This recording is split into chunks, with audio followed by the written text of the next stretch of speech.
Hi there, my name is Jose Ricardo, and this video is about navigating education. Let's start. Effective teaching and learning are highly contextualized. What works really well in one classroom could just as easily fall flat on its face in the next. This is true. But what is also true is that some things have been shown repeatedly to work better than others across a variety of contexts. It would be foolish, I think, to dismiss what research suggests works well in the classroom and to ignore the signposts set out by years of teaching practice that point towards what is most likely to contribute to great teaching and great learning, whatever your context. In today's video, we're going to cover 5 of the most important strategies that we can employ to improve teaching, with the last strategy probably being the most important, so make sure you hang around for that one. Here we go then, let's take a closer look. Look, this sounds obvious, but well-structured lessons are very important as they help students to organize their thinking and remember the content of your lessons more effectively. So in order to structure your lessons effectively, start your lessons with an initial review of prior knowledge. This warm-up phase helps activate relevant previous learning or schemas, making new information more accessible and relatable. This sets the stage for new learning and helps students connect new concepts to what they already know. Then comes the formal presentation. Introduce new concepts clearly and engagingly. Use a variety of teaching methods. Direct instruction really works well at this stage, but you may also consider using multimedia, storytelling, or any other teaching method that may be appropriate to the topic you're teaching. Your presentation should be well structured, should follow a logical sequence, and it should be paced appropriately for student comprehension. Once the students have been introduced to the new content, bring in some guided practice. This allows us to transition from theory to practice with teacher-led activities and allows students to apply new knowledge and the guidance, ensuring they understand how to implement what they've learned. This is a critical step for consolidating new skills and knowledge. As students begin to practice under guidance, provide immediate constructive feedback during this practice phase. This initial feedback should be specific, actionable, and encouraging, help your students refine their understanding and skills. This is a great opportunity to address misconceptions and to tailor instruction to the needs of your students. Don't be afraid to spend as long as you need on this phase. As Barak Rosenshine highlights, the most successful teachers spend more time in guided practice, more time asking questions, more time checking for understanding, and more time correcting errors. Then allow your students to engage in increasingly more independent practice, applying what they've learned in new contexts. This phase reinforces learning, fosters independence, and builds confidence. But remember, confidence only comes if tasks are made to be challenging yet achievable. Finally, round off with a follow-up review. This can involve summarizing key points, addressing lingering questions, and discussing real-world applications. The review ensures that students leave the lesson with a clear understanding of what they've learned and how it applies to the wider scheme of learning. To learn more about how to best structure a lesson, a great place to start would be the work of Barak Rosenshine, who I mentioned earlier. I will leave a link in the description below to his very accessible Principles of Instruction. Okay, so we're in strategy number 2 now, which is applying the principles of cognitive psychology. Cognitive psychology is essentially the science of learning, and its principles are grounded in research on how the human brain processes, retains, and retrieves information. As such, cognitive psychology offers invaluable insights into effective teaching strategies, such as spaced repetition, interleaving, retrieval practice, and dual coding, as well as the importance of connecting new knowledge to existing knowledge. In the late 19th century, Hermann Ebbinghaus showed that memory fades really quickly. In a matter of days, actually. Our brains have evolved to forget things. But it turns out that when you repeat the learning process, the forgetting process is interrupted, resulting in long-term retention. Ebbinghaus's premise is that each repetition in learning drastically increases your chances to remember what you need to learn.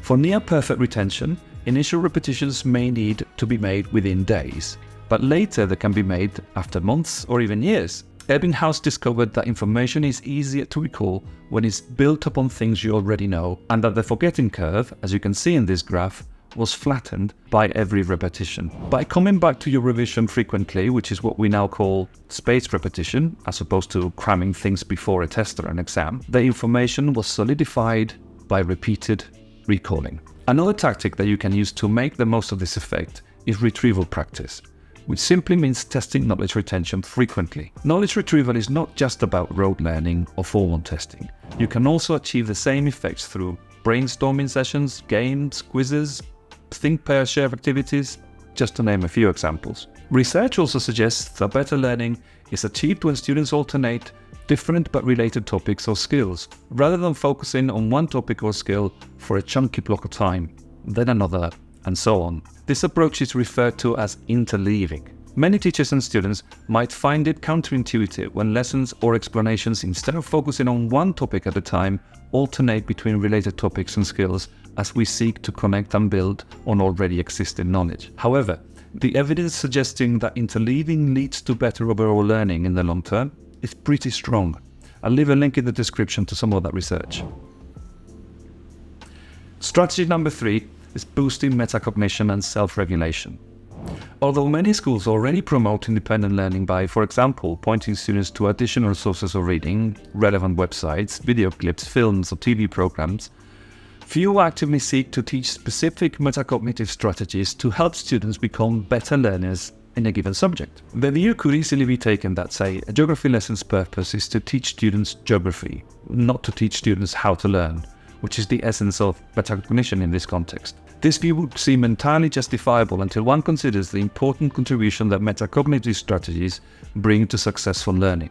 For example, teaching learners explicitly how to plan, monitor, and evaluate their own learning by providing subject-specific strategies and guidance has been shown to have a huge positive impact on learning. So when you teach your students geography, take time to also teach them how to learn about geography, or maths, or science, or French. You get the gist. You can achieve this by building in activities that encourage your students to ask themselves where a task might go wrong, to break down the steps that they think will lead to mastery of a topic, to produce their own worked examples, and to formulate appropriate questions and providing possible answers beyond those already provided by their teachers or their textbooks. These metacognitive strategies are effortful but extremely effective in achieving secure knowledge and understanding in any given topic. Strategy number 4, giving effective feedback. I actually did a whole video on giving effective feedback, so I will put the link in the description below. In essence, teachers should view feedback as an integral component within the broader sequence of lessons, rather than just remedial action. The integration of informal feedback into the teaching process should happen seamlessly and consistently, giving rise to a continuous loop of communication and to what we refer today as responsive or adaptive teaching. In contrast, formal feedback should be dispensed regularly, prompting students to reflect on and engage with their own learning. The symbiotic relationship between giving feedback and teaching probably needs a shift in perspective, recognizing them not as separate entities, but as highly interconnected aspects. Think cake. Just like you can't get the eggs out of a baked cake, you can't get feedback out of effective teaching. So when it comes to giving feedback, keep the following in mind. Are you communicating learning intentions and criteria for success clearly? Are you delivering feedback regularly? Are you doing so in a positive and friendly atmosphere? Is your feedback tailored to the actual needs of your students? And crucially, are your students acting on your feedback? So we've got to strategy number 5, building good relationships. Nobody cares how much you know until they know how much you care. This wonderful quote is usually attributed to Theodore Roosevelt, although he probably never said it. Nevertheless, the quote succinctly captures a fundamental truth in education: the profound impact of teacher-student relationships on learning. Renowned sociologist and educator Sarah Lawrence Lightfoot has extensively explored the dynamics of these relationships, emphasizing their critical role in the classroom. In her work, Lightfoot delves into the concept of respect in educational settings, arguing that it's pivotal for teachers to demonstrate genuine care and interest in their students' lives, experiences, and perspectives. This approach not only fosters a nurturing and supportive environment, but it also actively engages students, making the learning process more meaningful and effective. Contemporary educational research further highlights the significance of relational teaching. Studies consistently show that when teachers invest in building strong, empathetic relationships, students are more likely to feel valued, understood, and motivated. This is especially true in diverse classrooms, where understanding and valuing each student's unique background and experiences can make a substantial difference in their educational journey. A caring relationship doesn't just enhance academic performance, it also contributes to students' emotional and social development, helping them build essential life skills such as resilience, empathy, and effective communication. In essence, the teacher-student relationship is not just a component of educational success, but its very foundation. And with that, I'll leave you. To recap briefly, today we have looked at improving classroom teaching and learning through structuring lessons, applying the principles of cognitive psychology, teaching metacognitive and self-regulation strategies, giving effective feedback, and building good relationships. I hope you have found this video useful and helpful. If there is anything you would like to contribute, or if you have any feedback for me, please leave a comment below this video. Thanks for tuning in. Please like and subscribe if you found this content useful. Thanks very much for watching. It's been really good to see you. Safe journey.